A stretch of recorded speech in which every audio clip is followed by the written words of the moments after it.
Hey Coach, welcome. I'm glad you found us on YouTube. A couple things. First of all, make sure you subscribe and like. That's super important. Also, go over and make sure you check out teachhoops.com for coaches who want to get better. A lot of state championships, a lot of national championships. Let me help you become a better basketball coach. Go over and check us out at teachhoops.com. Remember to subscribe. Enjoy the video. All right, so this is a really awesome back screenplay. I think it's kind of complicated. I would suggest it to be used at the highest level of high school, probably your varsity level, unless you have a pretty strong JV team that can run complicated sets. So the side out of bounds play is really a variety of back screens and movement, and it's something where you can have a lot of not just one action, but lots of secondary and third action off of the play. So there's lots of options after the initial action. So basically what starts here is you have your inbounder. The numbers you can place wherever you want based on what you want out of your team. So you have the one inbounding the basketball. The three is going to make a cut across the ball to the corner as that five sets that back screen for that three coming across. Okay. That four is screening the screener to create a lob action.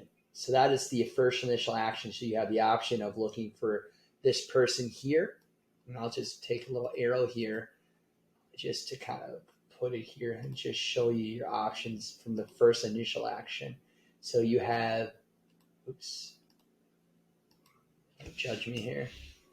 We have the first initial action, this player passing the ball here, coming across for a jump shot. I mean, you could almost curl it too, but I foresee it more of a baseline kind of run. But almost it's like the initial action really is just to get them moving and get them going to this direction to really look for the second option, which is that lob coming across. After the lob comes across, nothing here, you're going to see the two from the opposite area here come and blast cut towards the ball. And then that's when the next action occurs. And let's look at the next frame. So the next frame is that we look for that two. We get that ball into the two from that direct ball cut or flash cut from the opposite post area. And now you have the ball in the two's hands. You have the four in the high post. You have the five that's coming off here on the opposite block. And you have the three in the corner waiting for the next part of the play.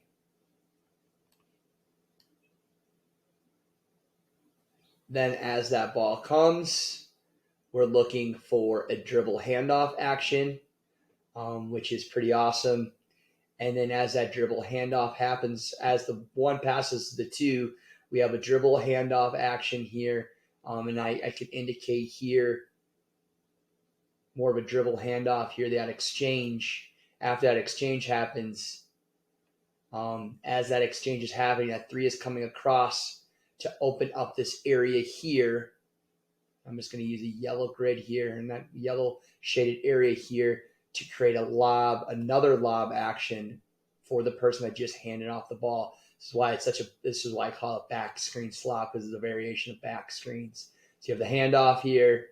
As the handoff is happening, that three empties out, and then we have the back screen happening from the four, which is then looking for this pass coming across here. Let's look at the last frame then. Basically, you swing the ball, and then you're basically into your offense if you have any way you want to secondary your offense here. But more likely, you should have something occur after those multiple screens. I mean, you're really looking to score off of this SLOB here. But then you could obviously, if the two doesn't get it, you could empty out here, and then you're in a 4-on-1 in situation. You have a strong side ball and into your offense or whatever you decide.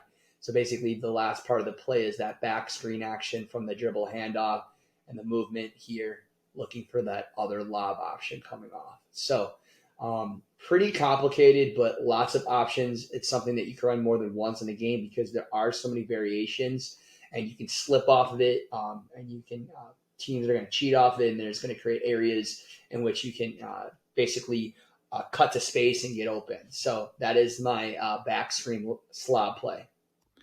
Hey, Coach, so happy you enjoyed the video. Make sure you subscribe and like. Go over and check out teachhoops.com for coaches who want to get better.